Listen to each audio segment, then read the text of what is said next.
نحملكم كل المسؤولية، حافظوا على أمن واستقرار مناطقكم. نبتعد عن ثقافة الكراهية وثقافة المناطقية. الشعب اليمني صار هكذا، ما حد يقدر، من أبو والله لا ملك ولا رئيس ولا مرؤوس يقدر يفكفك هذه الكتلة الذي بنيت في 22 مايو. ما يقدر.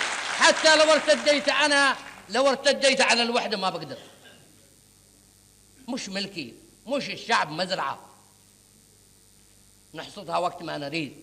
هذا شعب مش ملك أحد. الشعب ترابطت وتشابكت مصالحه وعلاقاته. اليوم لي علاقات، كل مواطن في الشمال له 1000 علاقة وعلاقة مع أخوه في ردفان، في الضالع، في يافع.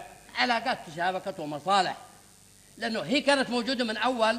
لكن الاستعمار والنظام الإمامي الشمولي في شمال الوطن هو ذي فرق بيننا. احنا أمة واحدة، ما احنا الشعبين، شعب واحد. كيف يفصل هذا الكتف من الجسد؟ ما بيصير. أنا ما اشتيش استخدام القوة، اشتي استخدام المنطق والحوار معهم. حاوروا، تكلموا معهم، شوفوا قضاياهم. إذا لهم مطالب حقه اتبنوها أنتم، والقضايا قضايا وطن.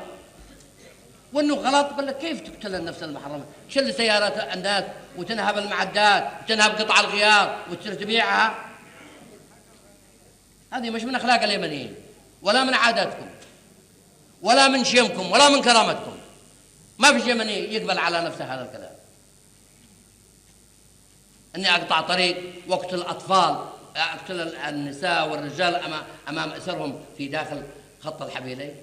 فإحنا بنقول الحبيلين هي انطلقت منها ثورة 14 من أكتوبر بقيادة نبوذة.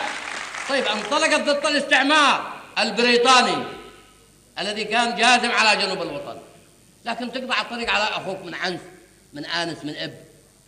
واحد بيبيع حلاوة في العند ويبده يقتل في حبيل جبر.